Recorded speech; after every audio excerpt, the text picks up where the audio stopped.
क्या प्रधानमंत्री मोदी के नेतृत्व में देश विश्व गुरु बनने की राह पर चल पड़ा है?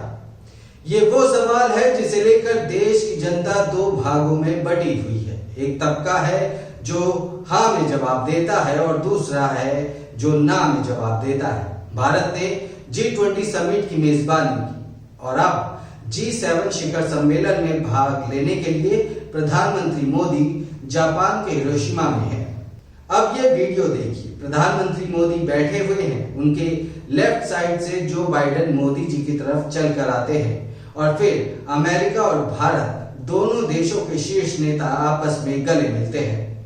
गले मिलना एक दूसरे की तरफ प्यार और सम्मान जाहिर करता है, जबकि एक दूसरे से हाथ मिलाना काफी औपचारिक लगता है।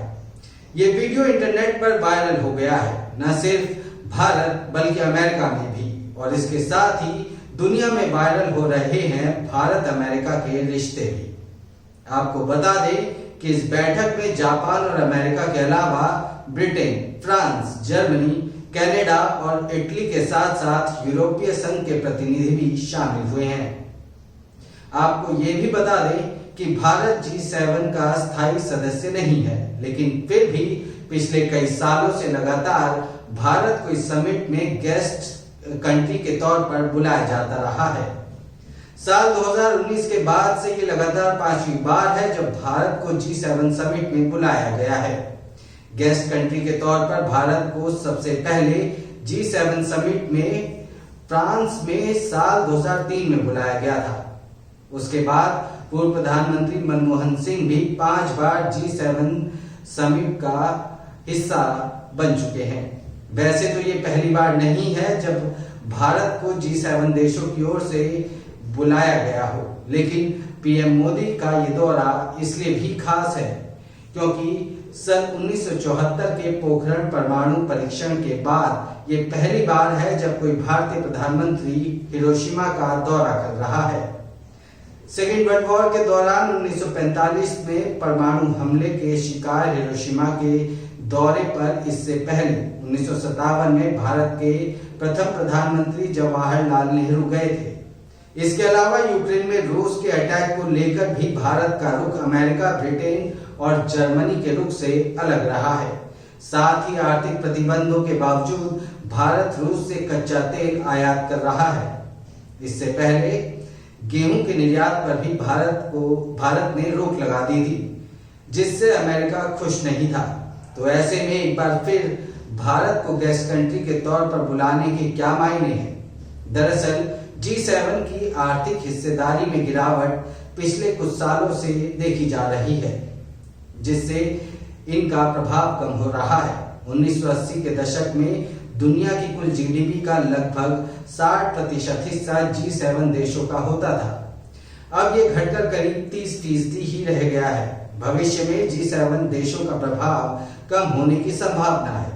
भारत की जीडीपी G7 के प्रमुख देश ब्रिटेन के लगभग बराबर है, वहीं दूसरे सदस्य जैसे फ्रांस, इटली, कनाडा से ज्यादा है। रक्षा बजट की बात करें तो भारत दुनिया का तीसरा सबसे बड़ा देश है जो रक्षा पर खर्च करता है। इसके अलावा भारत एक लोकतांत्रिक देश है। भारत के मत के बाद G7 अपनी बातों को प्रमुखता से रख सकता है। यही कारण है कि G7 समिट में भारत को पिछले कई सालों से बुलाया जा रहा है।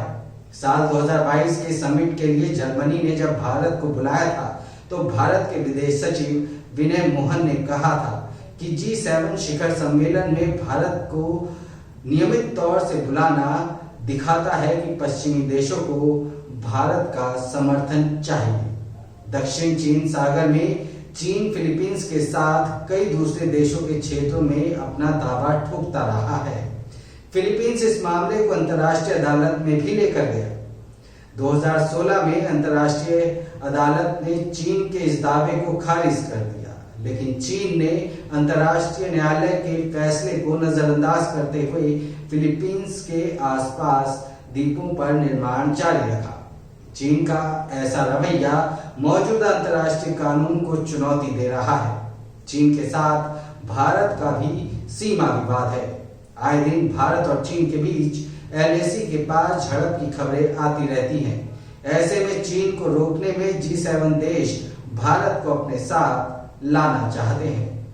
G7 समूह की ओर से भारत के अलावा साउथ कोरिया, ब्राजील और ऑस्ट्रेलिया को भी गेस्ट कंट्री के तौर पर बुलाने का मकसद ये है कि जलवायु परिवर्तन और खाद्य सुरक्षा पर व्यापक चर्चा के साथ साथ चीन और रूस को भी घेरा जा सके, क्योंकि G7 समूह में शामिल देश भी इस बात को समझते हैं कि चीन के बढ़ते दबदबे और यूक्रेन रूस के बीच जारी वॉर को रोकने के लिए डेवलपिंग कंट्री, खासकर ग्लोबल साउथ के देशों को साथ लाना जरूरी होगा। इसी मकसद से G7 समूह इन देशों को इनवाइट करता है, बुलाता है। आपको बता दें कि रूस पर पूरी तरह से एक्सपोर्ट बैन लगाने की घोषणा भी की जा सकती है। हालांकि ग्लोबल साउथ के कई देशों ने पश्चिमी देशों की ओर से अब तक लगाए गए रूस पर जो भी प्रतिबंध हैं उनको मानने से इनकार कर दिया है। भारत भी इन ग्लोबल साउथ देशों की लिस्ट में शामिल है। ऐसे में G7 समिट में भारत के शामिल होने से वैश्विक पटल पर रूस के खिलाफ एक कड़ा संदेश देने की कोशिश भी की जाएगी। तो फिलहाल के लिए इतना ही।